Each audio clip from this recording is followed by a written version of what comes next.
Yes, people, what's going on? Welcome to Stretford, Paddock. I am Adam McCullough. Manchester United threw away 2 points against Aston Villa yesterday, and the morning hasn't got much better, no, because the nonsense has continued from Villa Park. Ralf Rangnick, after the game, after I just finished my review, moaning about what went down at Aston Villa, Ralf Rangnick came out and said Anthony Martial did not want to be part of the Manchester United squad. We had a shortage of outfield players on the bench. We could have put more outfield players on the bench, and we didn't. Then Anthony Martial comes out and denies that allegation. He denies refusing to play for Manchester United, and he said he would never disrespect the club, the shirt, or the fans. So who the hell is telling the truth in this scenario? Who? We'll be discussing all that in this video. Make sure you get us your thoughts in the comments below. Like, comment, share, and all that jazz. But this is such a mess, man. Such a mess. Look, everyone knows I like Anthony Martial. I think he's a fantastic talent when he's in form. And there's been times when we've got to see that at Manchester United. We haven't seen it consistently enough. In the last 12 to 18 months, we haven't seen it at all. And therefore, we've got to a position where Anthony Martial is probably leaving Manchester United. But because of the way Manchester United reward players with contracts and big contracts, we're in a position where Anthony Martial can't get the loan deal he wants because teams aren't happy to pay his wages. United want his wages to be paid in full with a loan fee. Especially when we've got a short squad, do you know what I mean? We've got players out of form, we've got forwards out of form, we've got a new manager in. He probably wants to get a look at everybody. So he's probably thinking, why take a loan deal when I could probably use Anthony Martial? Anthony Martial and his camp are probably thinking, we want to get out of here. I want to go play for someone else. Now that's fine. That's absolutely fine. But refusing to play for the club that has the contract, you know, the fans love you. They've been, well, a lot of the fans love you. They've been with you the whole way. You know, you've had some good moments. Why would you do this? You know, why would you then refuse to play? Now, one of these guys is lying. Who is it and why? For me, I tend to believe Anthony Martial and his agent are probably lying, because you can see an agent and his player doing this more, and they've got more to gain out of doing it than Ralf Rangnick coming out in a press conference and lying. Like, what has Ralf Rangnick got to gain by doing that?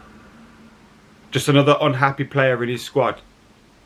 I don't really see that happening. The only thing Ralf Rangnick would have to gain by doing that is if Ed Woodward and the board or whoever didn't want to let the player go at all. The player clearly wants to go, but the board aren't letting him go.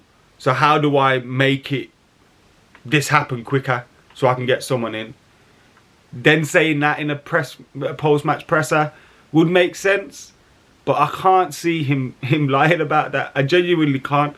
Like, since Ralf Rangnick's come in, he's probably been truthful to a fault in his press conferences when replying to questions at times.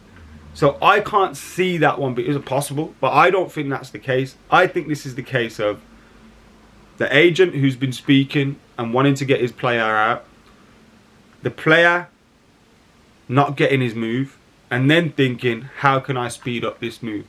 If you've got an interim manager who's thinking he can count on me to part of the squad, well, then he's wrong. And to be honest, that's disrespectful, and that's wrong, and that's disappointing, to be honest. Because what does that say about the state of the club?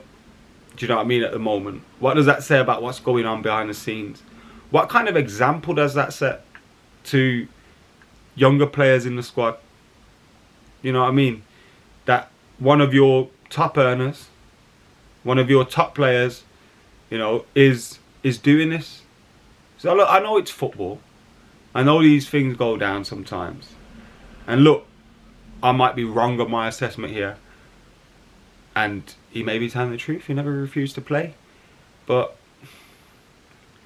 stranger things have happened, you know what I mean? Like, and I just tend to believe it. I tend to believe it. And it looks like this is going to get probably messier, or Martial's just put the decision over to the club now that I'm willing to do whatever it takes to leave.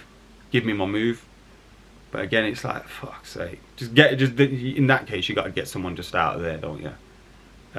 You don't want that to fester in the dressing room, on the training pitch. Not that he seems like he's doing that, but nah, you can't be having this, man. And you need to also send a message to everyone else as well. But what is going on at Man United?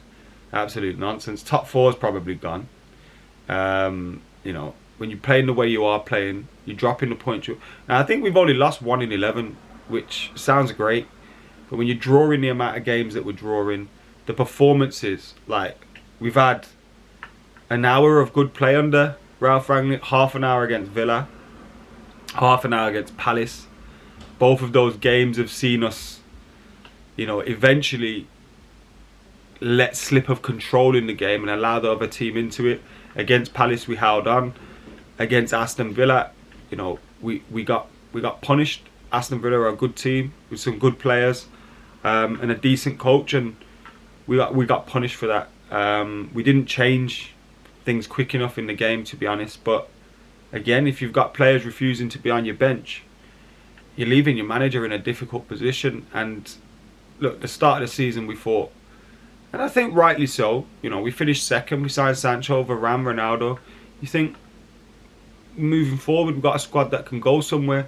We've got a squad that can potentially challenge. We still need to improve it in a couple areas, in a couple positions. But we got a squad that's going somewhere. And now you look at it and you think, all right, who do we want to stay? Who wants to stay? And when are we signing people? Because you look at it and you got Maguire and Shaw are looking a shell of themselves. We thought they were guaranteed to be the next two in their positions for the next couple of years, and they still could be, but it don't look that way right now. You know, Wan-Bissaka's form's fallen off a cliff. The midfield area we need 2, 3, 4 players in there. When you look at, you know, McTominay and Fred aren't really at the level that we want them to be. I thought Fred was good against Villa, but again, involved in probably their goals at times as well. You know, Matic, good 30 minutes and then not good at all. We need a whole new midfield. Pogba's going. Donny van der Beek's probably going to go. You think, why isn't he getting game time? He comes off the bench, looks half good, nearly scores the winner. And then up front, you got Cavani's leaving. Ronaldo might stick around, but if he doesn't, then, you know, where are you going from there? Martial's potentially leaving.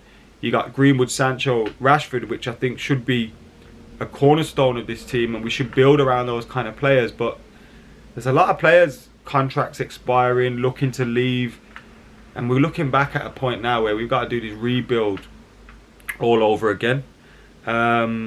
So not great, and we got short-term goals we need to achieve. We need to start getting results. Just doesn't look like we are. Anyway, let us know your thoughts in the comments below. Like, comment, share, subscribe. I was supposed to look at the papers this morning, but I think that Anthony Martial story is pretty much, we don't need to look at the papers for that. That's a joke, innit? It's a joke.